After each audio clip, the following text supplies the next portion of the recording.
Assalamualaikum warahmatullahi wabarakatuh dan salam sejahtera. Hari ini kita akan belajar sejarah tingkatan 5 KSSM Bab 6 Cabaran selepas pembentukan Malaysia dengan tajuk kecilnya menangani ancaman komunis, iaitu tumpuan kepada ancaman keselamatan di Sarawak. Baiklah, sebelum cikgu nak mengajar, cikgu nak minta semua guru dan pelajar-pelajar untuk subscribe video cikgu ni agar cikgu boleh menambah lagi tajuk-tajuk yang lain. Di bawah tajuk menangani ancaman komunis, ada dua perkara yang akan dipelajari. Yang pertama, ancaman keselamatan di Sarawak, dan yang kedua, ancaman keselamatan di Semenanjung Malaysia. Baiklah, cikgu akan menyentuh dengan lebih lanjut lagi berkaitan dengan ancaman keselamatan di Sarawak untuk hari ini. Okey, ancaman keselamatan di Sarawak ada 3 perkara yang akan kita pelajari. Yang pertama, bentuk ancaman. Yang kedua, usaha mengatasi ancaman. Dan yang ketiga, langkah membanteras ancaman komunis sehingga berjaya. Okey, kita lihat satu persatu. Bentuk ancaman komunis di Sarawak terbahagi kepada 2. Yang pertama, gerakan politik. Yang kedua, serangan bersenjata. Okey, lihat gerakan politik dulu. Untuk gerakan politik, komunis terlibat dalam gerakan politik di Sarawak bertujuan, ada 2 tujuan. Yang pertama, membentuk Republik Komunis di Sarawak, di mana Parti Komunis di Sarawak mahu membentuk negara komunis di Sarawak itu sendiri. Dan yang kedua, mahu menentang penubuhan Malaysia. Jadi semua sekali ada apa tujuan gerakan politik komunis di Sarawak? 2 tujuan. Yang pertama, membentuk Republik Komunis di Sarawak ataupun membentuk negara komunis di Sarawak. Dan yang kedua, menentang penubuhan Malaysia. Disebabkan oleh itu, kerajaan Sarawak telah memburu dan menangkap ahlinya. Kerana penentangan yang dibuat, maka kerajaan Sarawak telah memburu dan menangkap semua ahli komunis. Jadi ahli-ahli komunis yang melarikan diri ke Kalimantan telah membentuk Parti Komunis Kalimantan Utara ataupun singkatannya PKKU. Yang kedua, Pasukan Rakyat Kalimantan Utara ataupun singkatannya PARAKU. Dan yang ketiga, Pasukan Gerila Rakyat Sarawak, singkatannya PGRS, untuk meneruskan penentangan.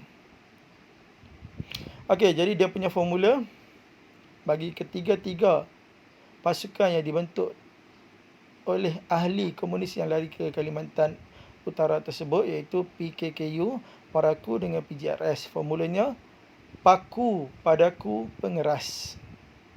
Paku tu benda apa? Paku adalah pengeras.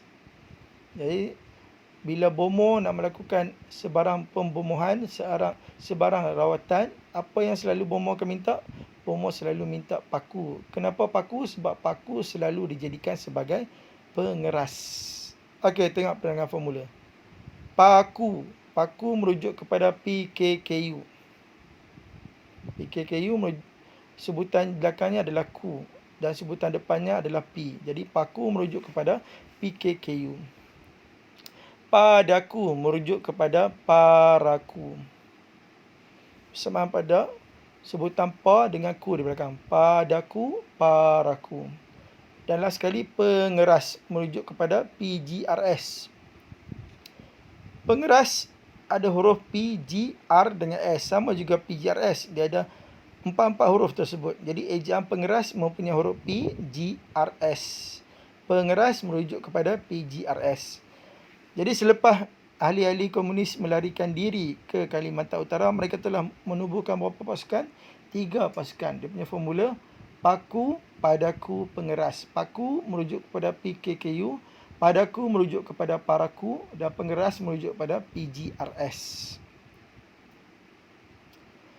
Okey, seterusnya adalah serangan bersenjata. Serangan bersenjata dilakukan terhadap orang awam di Batu Kitang, Kuching pada 5 Ogos 1952. Serangan bersenjata ni banyak dilakukan kepada siapa? Kepada orang awam, terutamanya di Kuching. Okey, kemudiannya kita lihat usaha mengatasi ancaman komunis di Sarawak. Ada 2 usaha yang dilakukan. Yang pertama, perang saraf, dan yang kedua, operasi ketenteraan. Jadi nak menentang komunis mesti menggunakan tentera. Sebab itu wujud operasi ketenteraan dan juga perang saraf. Tentera mesti akan melakukan perang. Jadi perang saraf dengan operasi ketenteraan. Okey, kita lihat. Yang pertama, perang saraf dulu. Perang saraf dilakukan melalui 5 cara. Yang pertama, risalah dihantar tentang bahaya ancaman komunis kepada masyarakat. Risalah ni menceritakan tentang apa? Tentang bahayanya ancaman komunis. Yang kedua, banyak kemudahan dibangunkan seperti kemudahan perhubungan. Ketiga, tawaran pengampunan kepada komunis. Keempat, perhimpunan awam diadakan untuk memberi kesedaran tentang bahayanya komunis. Dan yang kelima, kawasan putih diisytiharkan kepada kawasan yang tidak ada ancaman komunis. Kawasan putih. Jadi kawasan tu kawasan yang selamat. Kawasan putih diisytiharkan bagi kawasan yang apa? Kawasan yang tidak ada ancaman komunis. Okey, tengok formula untuk perang saraf. Rislah mudah ampunkan pembaris kawan. Ya, rislah ni mudah sungguh ampunkan. Ampunkan apa? Ampunkan pembaris kawan. Okey, tengok penerangan formula. Rislah merujuk kepada risalah. Mudah merujuk kepada kemudahan. Kemudahan berasal daripada perkataan mudah. Jadi mudah merujuk kepada kemudahan. Ampunkan merujuk kepada pengampunan. Pengampunan berasal daripada perkataan ampun. Sama juga dengan ampunkan pun berasal daripada perkataan ampun. Jadi ampunkan merujuk kepada pengampunan, iaitu tawaran pengampunan kepada komunis. Pembaris merujuk kepada perhimpunan. Bila disebut perhimpunan, semua pelajar kena berbaris, betul tak? Ya, jadi bila berbaris tu mesti merujuk kepada perhimpunan. Jadi pembaris merujuk kepada perhimpunan. Kenapa pembaris merujuk kepada perhimpunan? Sebab yang pertama, persamaan pada huruf PE, pembaris, perhimpunan. Yang kedua, bila disebut perhimpunan, para pelajar semua kena berbaris. Sebab tu bila disebut pembaris, pembaris berasal daripada perkataan baris. Bila disebut baris, automatik merujuk kepada apa? Merujuk kepada perhimpunan. Jadi pembaris merujuk kepada perhimpunan, iaitu perhimpunan awam diadakan untuk menerangkan tentang bahayanya komunis. Dan last sekali, kawan merujuk kepada kawasan. Persamaan pada huruf KAWA, kawan, kawasan. Jadi apa formula untuk perang saraf? Rislah mudah ampunkan pembaris kawan. Rislah adalah risalah disebarkan yang menceritakan tentang bahayanya komunis. Mudah merujuk pada kemudahan, banyak dibangunkan seperti kemudahan perhubungan. Ampunkan merujuk kepada tawaran pengampunan kepada komunis.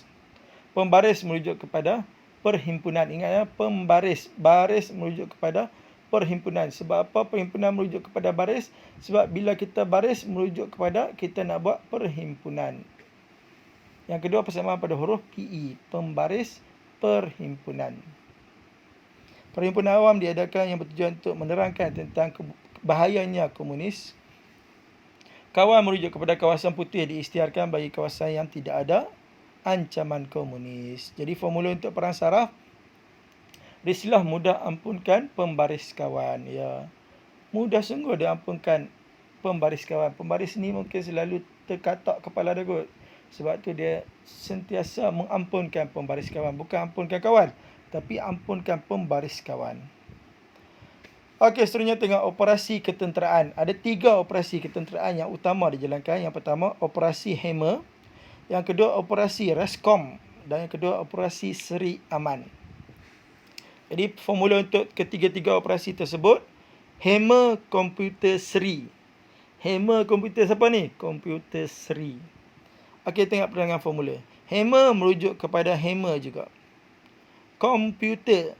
Komputer merujuk kepada Rescom. Bila disebut Rescom, ada 2 sebutan, Res dengan Com. Com, cikgu ubah menjadi komputer. Sama pada huruf COM. Dan Seri. Seri merujuk kepada Seri juga, iaitu Seri Aman. Operasi Seri Aman. Jadi apa formula untuk operasi ketenteraan? Hammer, komputer Seri. Hammer, operasi Hammer. Komputer merujuk kepada operasi Rescom. Dan Seri merujuk kepada operasi Seri. Seri apa ni? Seri Aman. Okey, kita lihat satu persatu. Yang pertama, operasi Hammer dulu. Operasi Hammer dijalankan di bahagian pertama Sarawak. Sarawak semua sekali ada 3 je bahagian. Bahagian pertama, bahagian kedua dan juga bahagian ketiga. Mula-mula sekali dibuat di bahagian mana dulu? Bahagian pertama, iaitu operasi Hammer. Di mana penduduk ditempatkan di 3 kampung baru yang bertujuan yang pertama melindungi penduduk daripada ancaman komunis dan yang kedua untuk membanteras ancaman komunis. Melindungi dengan membanteras. Yang kedua, operasi apa? Ingat balik formula. Hammer, komputer seri. Komputer merujuk kepada Rescom. Jadi kalau operasi Hammer tadi pada bahagian pertama, operasi Rescom pula dijalankan di bahagian ketiga Sarawak. Ingatlah, Rescom ni bahagian ketiga. Bertujuan untuk membanteras ancaman komunis. Dan last sekali, Seri merujuk kepada Seri Aman. Manakala operasi Seri Aman pula dijalankan di bahagian kedua Sarawak untuk membanteras ancaman komunis. Kita jalankan di hujung dengan hujung dulu. Bahagian pertama di hujung Sarawak. Bahagian ketiga di belah ujung, belah utara. Dan bahagian kedua, bahagian di tengah-tengah. Tengah-tengah ni adalah operasi yang terakhir. Sebab selalunya komunis dia akan serang di belah utara dengan selatan dulu. Ujung ke ujung. Barulah dia serang ke bahagian tengah. Jadi sebab itulah operasi Hammer dijalankan di bahagian pertama. Kemudiannya operasi Rescom bahagian ketiga. Hammer bahagian pertama di utara. Kemudiannya Rescom di bahagian ketiga di selatan. Dan last sekali operasi Seri Aman di tengah-tengah, iaitu bahagian kedua. Jadi semua sekali ada berapa operasi? 3 operasi untuk membanteras ancaman komunis. Dia punya formula Hammer, komputer seri. Hammer dijalankan di bahagian pertama Sarawak. Komputer merujuk kepada operasi Rescom dijalankan di bahagian ketiga Sarawak. Utara dengan selatan dulu. Dan last sekali tengah-tengah operasi Seri Aman di bahagian kedua Sarawak. Selalu tengah-tengah ni komunis takkan buat tengah-tengah. Komunis akan buat secara curi-curi di bahagian pertama dengan ketiga dulu. Di bahagian utara dengan selatan dulu negeri Sarawak. Sebab tu operasi Hammer bahagian pertama, kemudian operasi yang kedua, operasi Rescom bahagian ketiga dan operasi Seri Aman bahagian kedua, iaitu tengah-tengah negeri Sarawak. Okey, dalam sekali kita lihat langkah membanteras ancaman komunis sehingga berjaya. Semua sekali ada 8 langkah. Langkah yang pertama bermula pada 6 Julai 1965 di mana operasi Hammer dilancarkan. Langkah yang kedua pada 8 Ogos 1969. Operasi besar-besaran untuk merampas senjata di bahagian ketiga. Rampas senjata siapa? Rampas senjata komunis. Tengok, dia bermula pada bahagian pertama, operasi Hammer, kemudian terus kepada bahagian ketiga. Tengah-tengah bahagian kedua tu, pada akhir-akhir sekali, selepas bahagian pertama dah berjaya atasi komunis, bahagian ketiga dah berjaya, barulah komunis pergi ke bahagian tengah-tengah, iaitu bahagian kedua. Kemudiannya pada 24 Februari 1970, operasi Jala Raja di Nonok asal jaya, iaitu pada bahagian pertama. Selepas berjaya operasi Hammer, barulah dibuat operasi Jala Raja di Nonok. Kemudiannya pada 8 Ogos 1971 melancarkan operasi Ngayau di bahagian ketiga.